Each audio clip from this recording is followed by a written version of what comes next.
Hi hello నమస్తే, నేను మీ kit. Welcome to 100 TV. ఈ రాజ్ తరుణ్ అండ్ లావణ్య విషయం చాలా రోజుల నుంచి ఇష్యూ నడుస్తుంది. ఒక కొలిక్కి రావట్లేదు.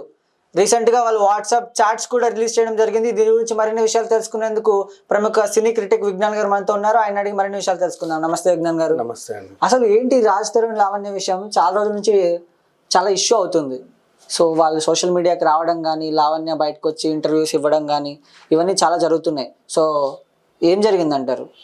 బేసికలీ రాజ్ తరుణ్ని, మాల్వి మల్హోత్రాని అండ్ వాళ్ళ తమ్ముడిని మయాంక్ వీళ్ళని జైల్లో పెట్టడానికి లావణ్య శతవిధాలా ప్రయత్నిస్తుంది.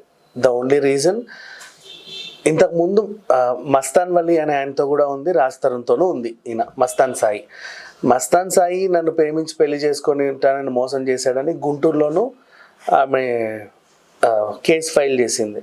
ఆ ఎఫ్ఐఆర్ కాపీ కూడా వీళ్ళ దగ్గర ఉంది. సేమ్ అలాంటి ఎలిగేషనే రాజ్ తరుణ్ కూడా. అంటే మీకు కొన్నాళ్ళు ఒక అతనితో ఉంటుంది, అతనితో కటీఫ్ చెప్పిన తర్వాత వెళ్ళి నన్ను మోసం చేశాడని కేసు పెడుతుంది. ఈమెకి తరచుగా అలవాటు, ఇది రెండో కేసు ఈమె అకౌంట్లో. ఇకపోతే ఈమె ఎందుకు వీళ్ళని పగ తీర్చుకొని జైల్లో పెట్టాలనుకుంది అంటే, ఆమె గతంలో డ్రగ్స్ కేసులో అరెస్ట్ అయిన విషయాన్ని వీళ్ళు ఎలా చెప్పారంటే, అవి జైలుకి వెళ్ళొచ్చిందండి అన్నాడు రాజ్ తరుణ్. సో హర్ట్ అయిపోయింది, ఆమె అహం దెబ్బతినింది. మిమ్మల్ని కూడా కనీసం ఒక వారం రోజులైనా జైల్లో పెట్టింది, నేను నిద్రపోను అన్నట్టు కూర్చుంది.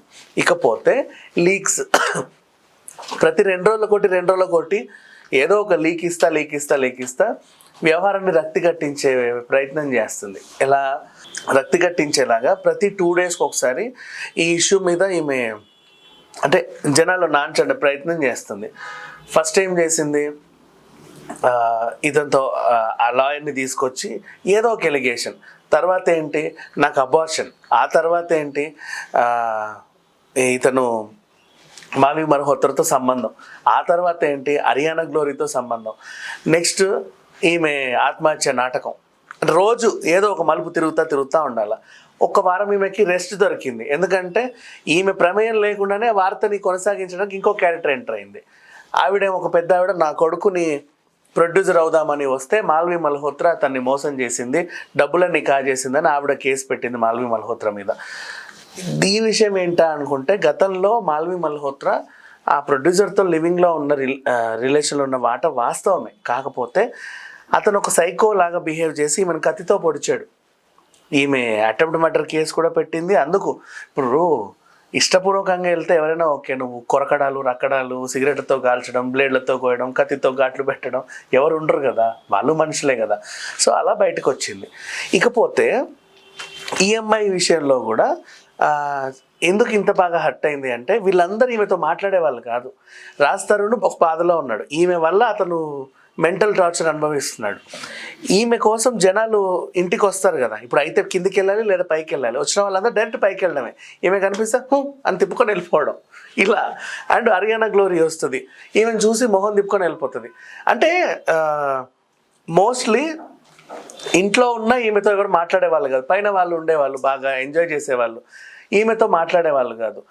ఈమెకి ఏంటంటే అట్లాగే పగ పెంచుకుంది. ఒకరోజు హరియానా గ్లోరీ పేరు ఎందుకు వచ్చింది దీంట్లో అంటే, ఏమనింది, నువ్వు డబ్బుల కోసమే కదా వాడితో తిరుగుతున్నావు అని నోరు బారేసుకుంది. అప్పుడు హరియానా ఏమనింది, నీ జీతం ఎంత అంటే, ఎంతో కొంత, నీకెంతో చెప్పు, నేను రోజుకు 50,000 నుంచి 1,00,000 సంపాదిస్తా అంటే నాకు అవసరమైన సంపాదన నాకు ఉంది, వీడి డబ్బుల కోసం నేను ఇక్కడ తిరగాల్సిన అవసరం లేదు, ఏదో నా ఫ్రెండ్ పాపం బాధపడుతున్నాను సింపతి కోసం నేను కొంచెం తోడుగా వచ్చాను అంతే అన్నట్టుగా చెప్పింది. దాన్ని లావణ్య ఎలా పోర్ట్రే చేసింది బయటికి, ఆమె డైరెక్ట్గా వచ్చేసి నీ జీతం ఎంత నన్ను అవమానించిందండి అని చెప్పి. అట్లా కాదు, సిట్యువేషన్ని చెప్పట్లా వీళ్ళు, ఆ సిట్యువేషన్ని వక్రీకరించి వీళ్ళకి అనుకూలంగా మాట్లాడుకుంటున్నారు, అది బయట పోర్ట్రే అవుతుంది. రోజు ఇంట్లో ఉండి ఇష్టం ఉన్నట్టు అదెత్తేసి ఇదెత్తేసి నిమిషానికి నీతో గొడవపడి టార్చర్ చేస్తుంటే ఎవరు మాత్రం ఉంటారు. ఒక ఎక్స్టెంట్ వరకు చూశాడు వెళ్ళిపోయాడు ఇంట్లో నుంచి, పగ పెంచుకుంది ఓవరాల్గా. ఇక అంతే కదా, అంతమించి ఇంకేముంటుంది. ఎందుకంటే ఆయన ఉన్నంత కాలం ఆ 18 కుక్కల్ని ఆయన చూసుకునేవాడు. ఆయన వెళ్తూ ఈమె మొహం మీద పడేసేసరికి ఈమె వాటిని చూసుకోలేక, ఈయనని చూసుకోలేక, బాధపడలేక ఇలాంటివన్నీ పెట్టింది.